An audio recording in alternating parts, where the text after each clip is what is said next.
Hello दोस्तों, स्वागत है आप सभी का। जैसे कि अब राहु देव का जो गोचर है वो आने वाले वक्त में अपनी मेष राशि से हटकर वो चले जाएंगे आपके मीन राशि के अंदर। तो इस गोचर के क्या प्रभाव सभी लग्नों के ऊपर होने वाले हैं, इसको लेकर थोड़ी सी चर्चा करते हैं। अब सबसे पहली कंडीशन कि राहु देव की मूवमेंट होने पर फायदा क्या होता हुआ नजर आता है, इसके बाद समझेंगे चुनौतियां कहाँ कैसे नजर आएंगी। दो चीजें रहती है। पहला ये कि अगर दशा चल रही है तो प्रभाव ज़्यादा मात्रा में है, अगर दशा नहीं चल रही तो उस कंडीशन में क्या होगा उसको भी पहले समझते हैं। जनरल प्रभाव जो कि कहीं ना कहीं कुंडलियों के ऊपर काम करते हुए नजर आएंगे, उसको जानने और समझने की कोशिश यहाँ पे थोड़ा सा करते हैं।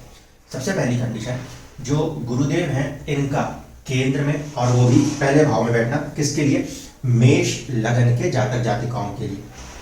अगर मेष लगन के जातक जातिकाओं की कंडीशन में देखा जाए तो गुरु का केंद्र में बैठना और गुरु का राहु से मुक्त हो जाना, ये कहीं ना कहीं पॉजिटिव इंडिकेशन है इस बात पे कि आपके भाग्य भाव का स्वामी जो है वो एक तो दिशा बल ले पा रहा है और उसकी जो पीड़ित अवस्था है उसमें कुछ कमी देखने को मिल रही।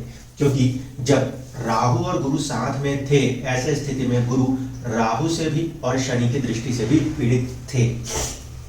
इस कंडीशन में जो आपका भाग्य था, जो आपका 9th हाउस लॉर्ड था, वो कहीं ना कहीं खुल के काम करने की स्थिति में नहीं था।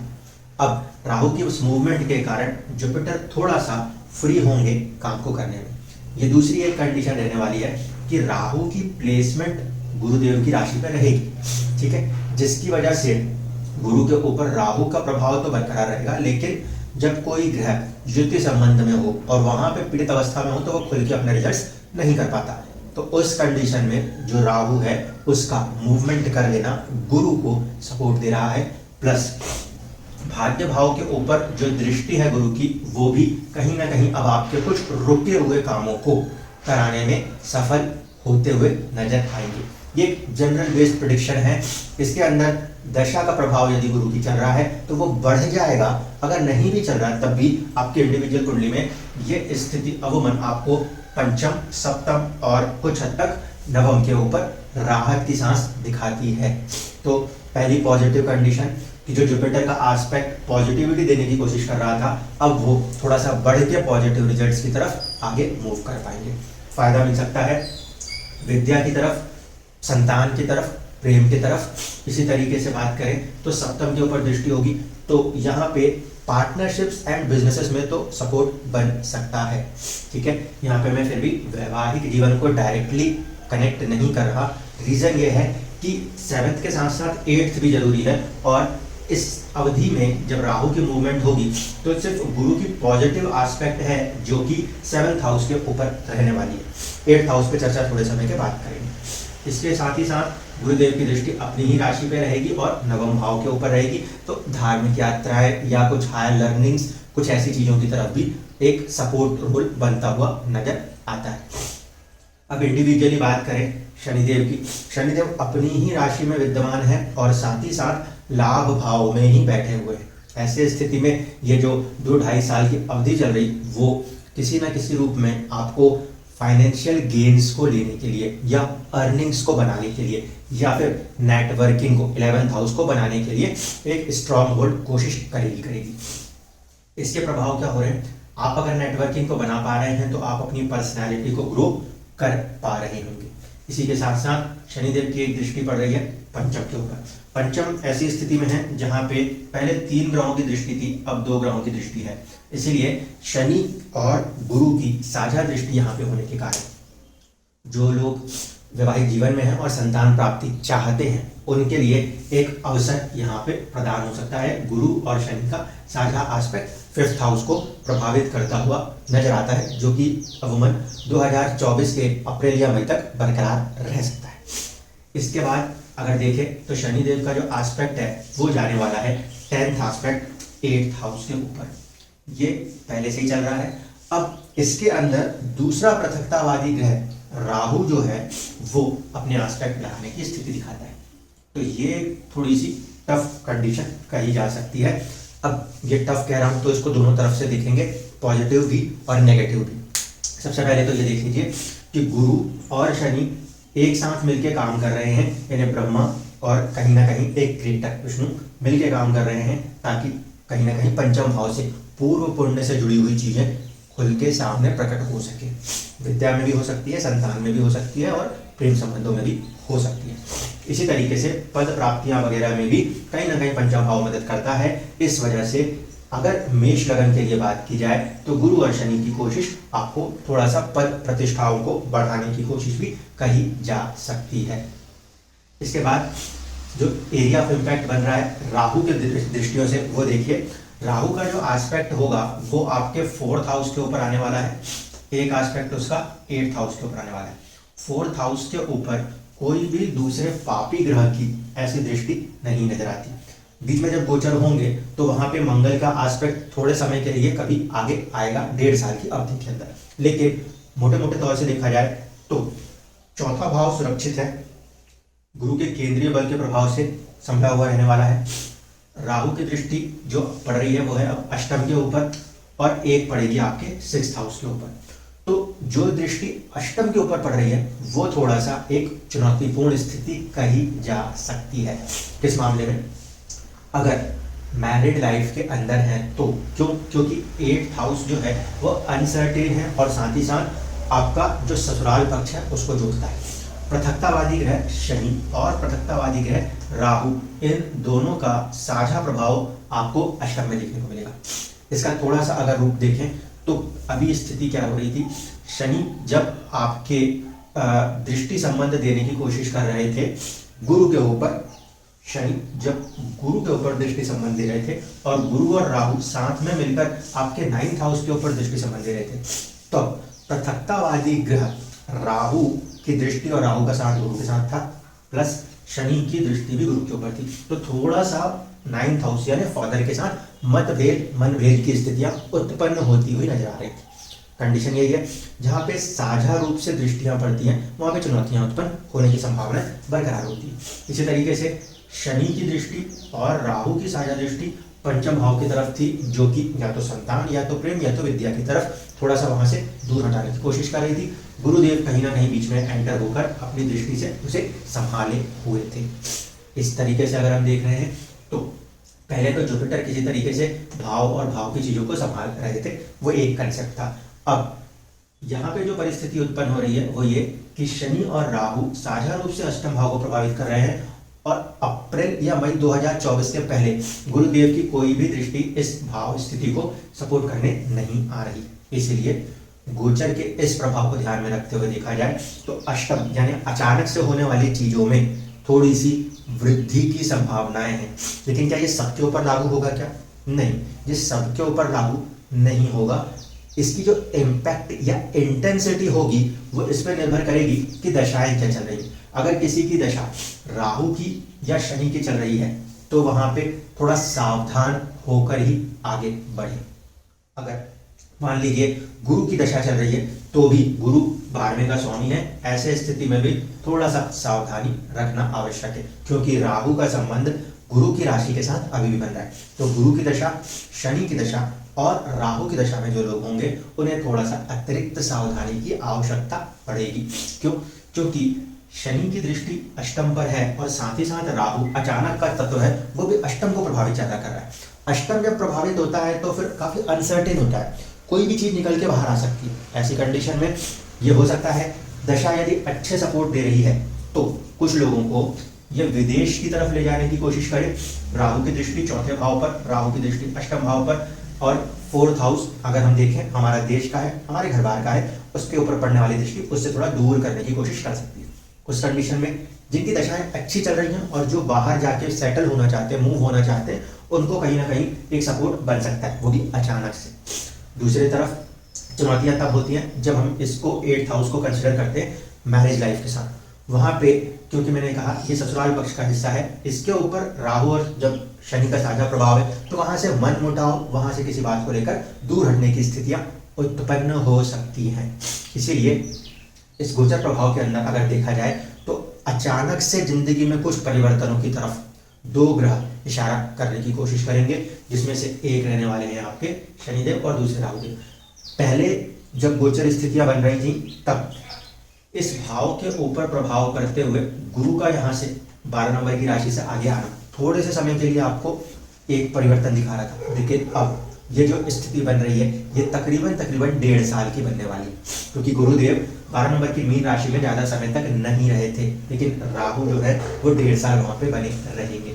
ऐसे स्थिति में कहीं ना कहीं थोड़ा सा आपको, जो लोग खासकर मैरिज लाइफ के अंदर है, उन्हें किसी भी तरीके के टकराव से अपने आप को संभालना और बचाना पड़ेगा।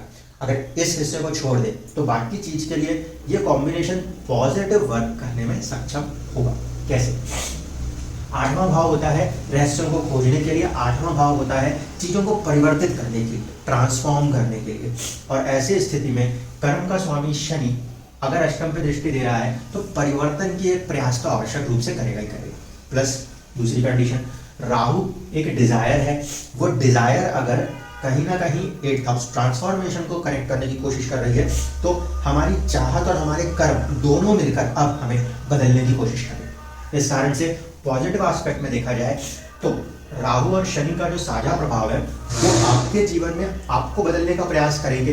पहला आपकी चाहतों के द्वारा और दूसरा आपके कर्मों के द्वारा। यहाँ पे कुछ भी नेचुरल ब्लेसिंग नहीं है, क्योंकि इसमें जुपिटर डायरेक्टली शामिल नहीं है, वो इनडायरेक्टली शामिल है। अब इसको समझिए कैसे।